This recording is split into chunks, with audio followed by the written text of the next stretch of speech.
Hello, happy belated birthday to all the Scorpios out there. I know it's a bit late.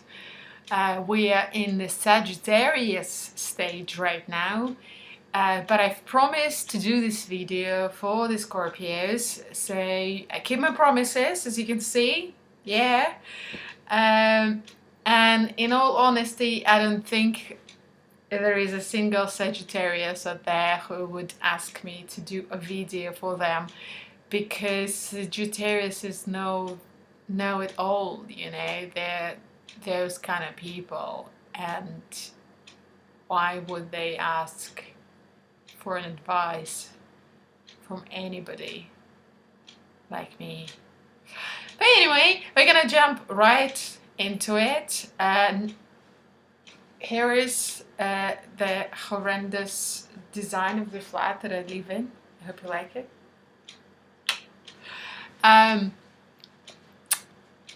Right, let's jump in. I'm not gonna do this video about Sun in the Scorpio only.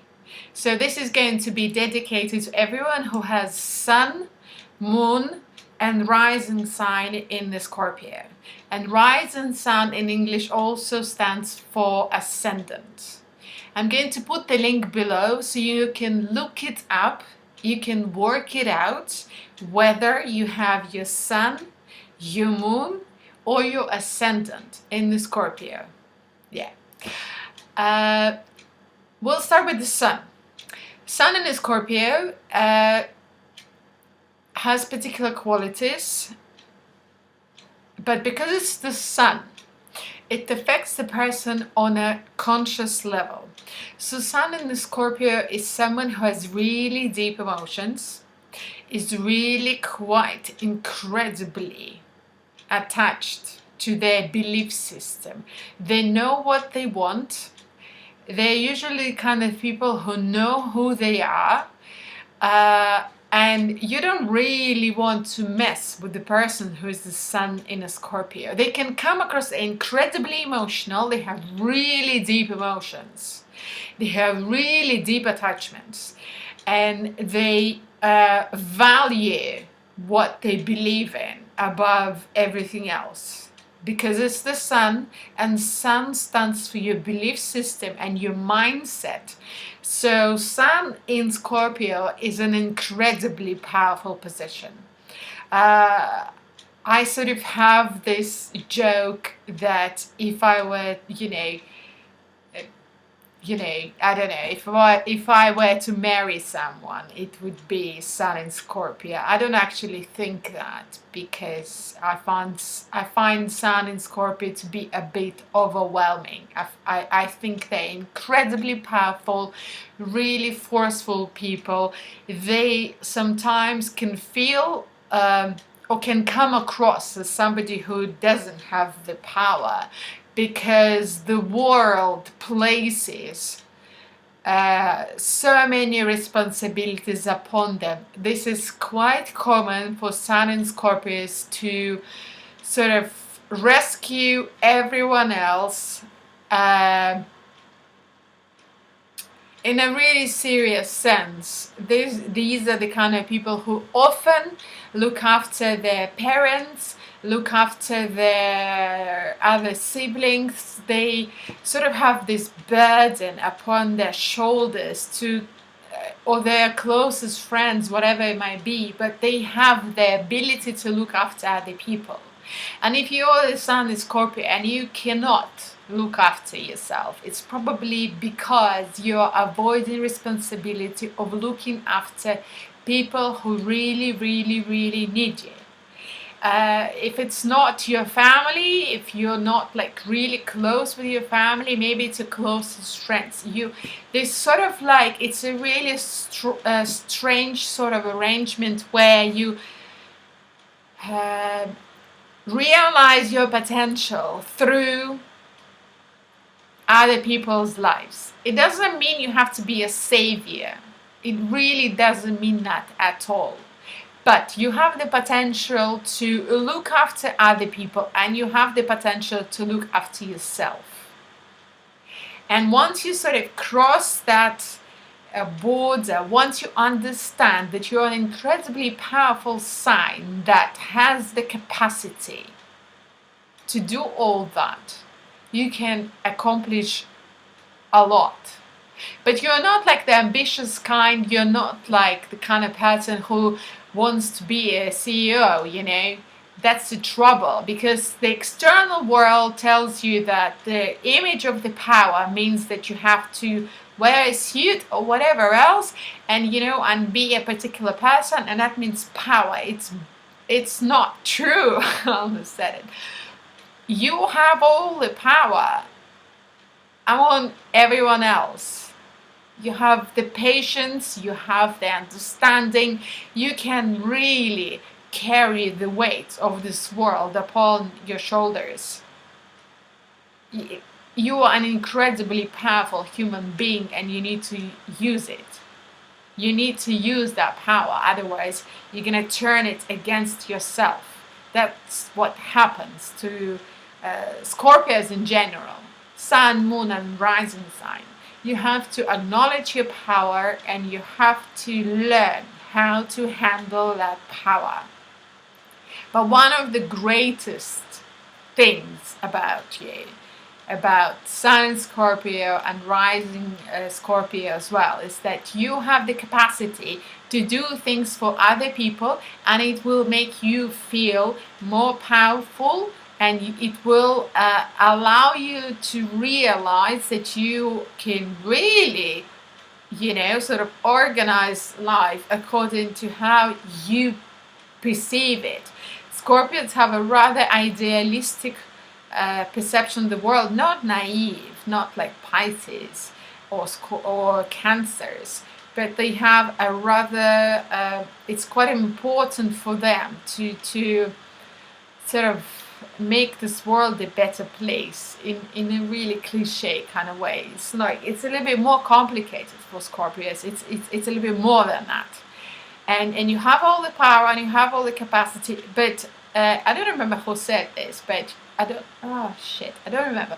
But it's not difficult to die for your friend, but it's hard to find a friend who is worth dying for, and that's kind of your mantra.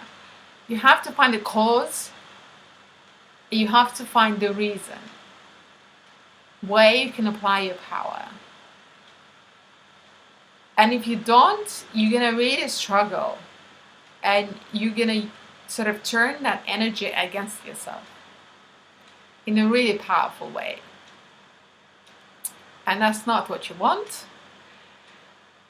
And it's not that difficult, actually, to find a good cause. And you have to listen to yourself, because among all the other signs, you're the kind of person who really feels what's right. And I'm not saying you have to be a Mother Teresa. By no means. This is not what I'm talking about. You really need to work out for yourself. Each of you has an individual goal, an individual sort of mean that would help you to be a very, very powerful person. And it can be as simple as, I don't know, doing something for your family, you know, taking care of a certain business within your family. It can be more complicated. You could adopt, yes, you could adopt a child who is neglected. Or it can go, you know, in all other directions. There's no hierarchy there. But you need to work out what it is for yourself. And you can just, you know, it can be even in your organization. It's quite possible that you will be sort of like the sun. It's not going to be the Leo. It's going to be the Scorpio. Because the social aspect of any organization is very important, and it's very possible that you will not be this official CEO, but you can be this hidden CEO, and everything will revolve around you is very, very possible, providing you understand that you have this power, and providing that you project it in a way, in a powerful way. You know, you don't want to be taken advantage of. You don't want to be in a position where people just think, oh, you know, you're just going to be everyone's shrink, or you're going to be, I don't know, you know, something along those lines. You have the power to understand individually. You know, I'm not saying you have to be like a sort of HR manager, or you have to be a therapist, but you definitely have a lot of power, and you also have the capacity to work out what is the way, how can you use this power. And you should never forget about yourself, ever. You have to understand that you realize the power for yourself through helping the humanity, through helping those who don't have the capacities to understand you the way you can understand them.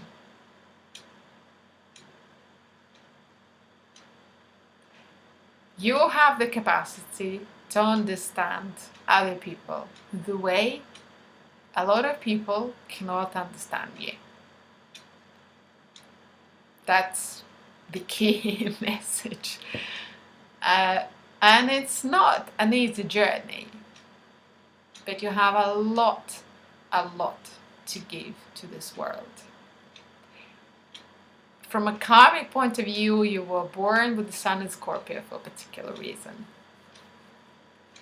And it's up to you how you manifest it. You manifest it through your own child, you manifest it through your own family, you manifest it through organization that you work for.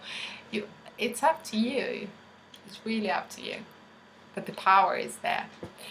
And the moon in Scorpio is very similar, but way more complicated, because sun runs our consciousness and moon runs our subconsciousness.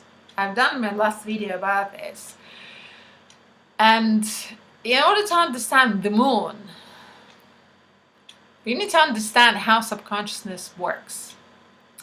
And subconsciousness is where Scorpio flourishes. Put a different sign in a Scorpio and it would do strange things. Fire in the moon sign makes people somewhat impulsive and unstable for how it looks for other people.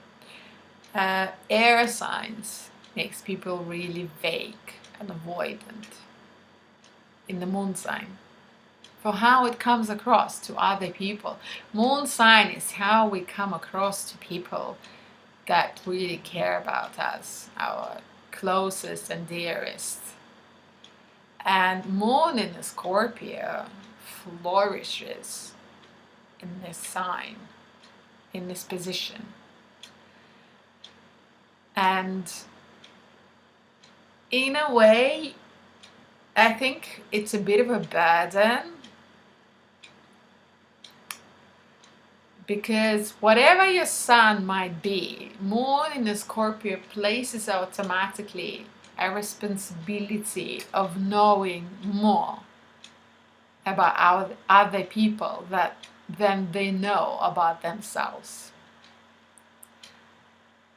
And that comes with certain consequences. You know, you don't want to walk into someone's closet. Shall we put it that way? It's a very dangerous path.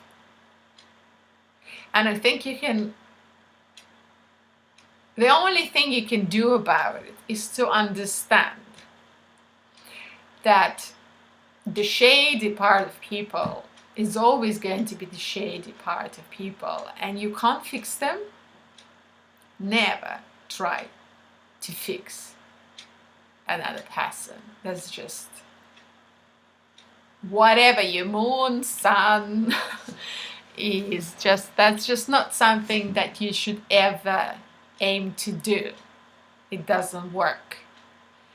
And I think for Scorpios with their power, when you have moon in the Scorpio, it's very dangerous because you could assume this role of a savior. Equally, you could assume this role of a victim, and it can go in a sort of circle, because it does happen quite often with this sort of predisposition towards savior victim syndrome. And Moon in Scorpio is somebody who can really feel other people's subconsciousness. It's probably, I don't know, I haven't really compared different signs in my head just yet. I don't think if I will. I don't know. But I think Moon in Scorpio, among all other signs, has the capacity to really accept pretty much anyone. There's Moon in Pisces as well, and they're really accepting as well. Moon in Pisces will accept everyone, but Moon in Scorpio has the potential to sort of go, right, you're not okay, but, you know, I see the potential, you know, I'll listen to you. It's the potential to become the therapist. Moon in Scorpio is the best possible psychiatrist out there, probably. Haven't done a whole lot of sort of analysis of psychiatrists and their birth charts. I'm sort of not organized enough, but I think it's a really good predisposition for that. They will really know sort of the core of other people's problems. They will know the core of their own problems as well. They'll be quite self-analytical as well.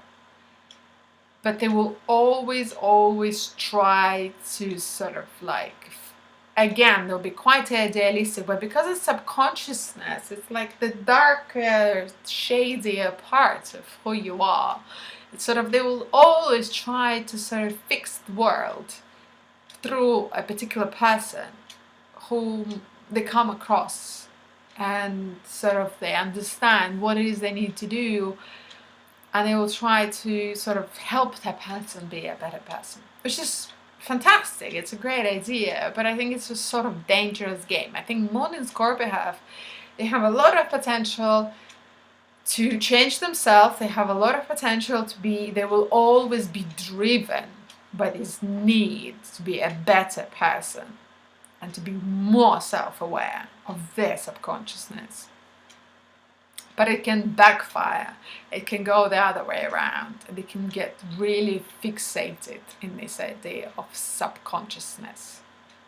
Whatever their sun sign might be, their consciousness, subconsciousness can take over, because Moon in Scorpio is an incredibly powerful position, and there is this potential that the subconsciousness will actually drive them forward and will make them do certain things, and their subconsciousness might not even be aware.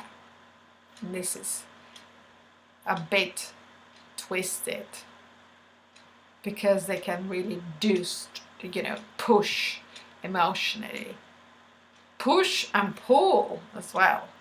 They can be greatest manipulators, but they can also be people who have no judgment over other people's faults. They're not judgmental, at least internally, emotionally, not intellectually, but emotionally, subconsciously. They all feel quite okay with just whatever. Highly adaptable people, not scared of other people. They have the power to influence, and it's up to them how they take that power. But it's quite often because, again, it's the subconsciousness. The subconsciousness is not something we're aware of. They can be a bit heavy. The way they come across, they can be a bit heavy. And other people can potentially even avoid them because they can have this vibe of, wow, you know, heavy, sort of like,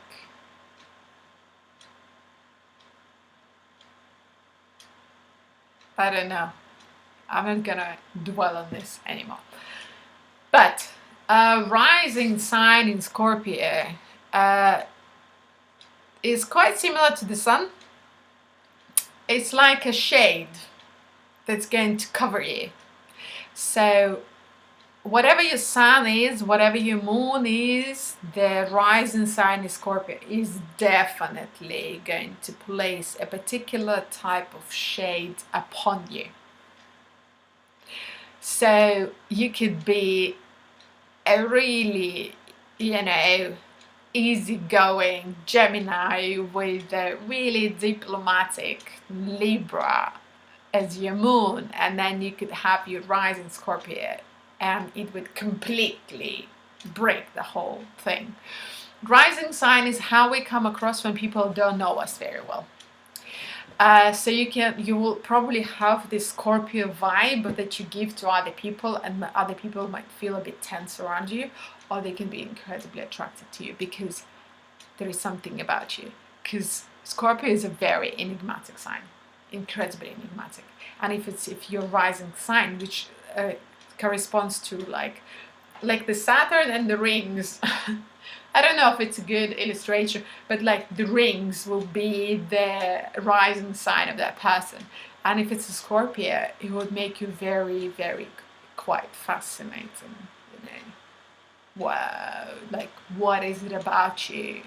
People would be sort of like slightly frightened, but also attracted to you. Oh, they just don't get it. And it doesn't matter what your sun and moon is, you will have this aura, you know. And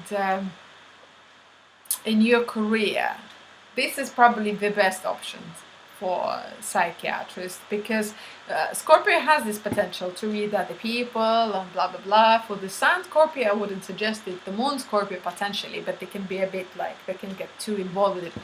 I think rising sign Scorpio is probably ideal. If you do end up sort of choosing that career path, that's probably ideal, because it's slightly detached. You sort of like, you detached. So you sort of like, you have the potential, but it's not your sun, it's not your moon, it's not your mind, it's not your consciousness, your subconsciousness. You sort of like, you understand, and you can dig deep into all those really deep matters. There are very few people out there who can sort of dig. Anyway, rising Scorpio will always have a certain, it's almost like a sexy addition to whoever you are. If you're sun, moon Scorpio, and you're rising moon Scorpio, then you'll probably, you know, it might not be so attractive, because you'll just have so much Scorpio. People will be slightly terrified of you. Like, no, just terrified. But if you like something else, and then you have rising Scorpio, there will be this really weird, something like an enigma element about you, and people will sort of like want to hang out with you, especially on a one-to-one basis. You know, if you're like in an office and you have a meeting, and you talk to the person, and that person can actually forget what it is you're talking about, because they'll be so mesmerized, and they'll just go, what are you? You know, you're so wow. And they wouldn't be able to pin you down. And that's, I think, the enigmatic part about it, because you have this aura of mystery and this depth, and you'll probably throw like really interesting thoughts there and there, but they can't pin you down, you know. But you will try to completely capture them. and give them attention, and really sort of, it's a very I think rising Scorpio is a very charismatic position. I really think so. Whatever your moon sign is, I think rising, unless they're Scorpio as well, I think rising Scorpio gives people a really sort of charismatic sort of aura about them, because people just can't quite grasp it. They want, it's like the external representation of who you are, and then you have the Scorpio who you can't, pin down, you can't tell them what to do, but it's in a very gentle sort of manner, because it's the rising sign, it's not the moon. With the moon in Scorpio, if you have a relationship with the moon in Scorpio, I think it can be quite a bit of a challenge, because they just don't take no for an answer, and they just sort of pursue what they believe is right, and they think that they know what is right for you. Well, the rising sign in Scorpio is a bit more gentle, so they sort of have this vibe, and they can be a bit pushy, but they sort of like, it's a bit more charming, and they can get away with it, and it adds a certain element of sort of comfort, because external, is not meant to be very comfortable. We sort of play certain rules. It's like a game, it's a social game. You come to work, or your neighbors, whatever, and it's up to you how much attention you give to those relationships. But Scorpio will always have this sort of like extra attention to everyone in the external sort of environment, without allowing anybody to get too close to them. And that in itself is obviously a sort of mysterious quality that can raise sort of certain questions, but in a really good way, but they are not going to, no, I don't think they would let you to get to know them very close. That's their art. They play that art, rising Scorpios. I might be wrong. If you disagree with me, you can post below. I'm quite happy to discuss and hear your comments. And if you want to know anything else, if you're interested in different signs, in sun, moon, rising signs, obviously it's not going to be the Sagittarius who's going to ask this question. Ha ha ha. I don't know. I'll try to post another video as soon as I can. Christmas is approaching, so I'm going to do 3 free readings for people, random people. So if you're interested, let me know. Today's what? Today's 3rd of December. So I'm gonna just eat this chocolate to everyone's health, and happy approaching Christmas, happy approaching New Year. I hope you found this useful, and I'm happy to provide more information, and I'm really bad with conclusions. Cheerio.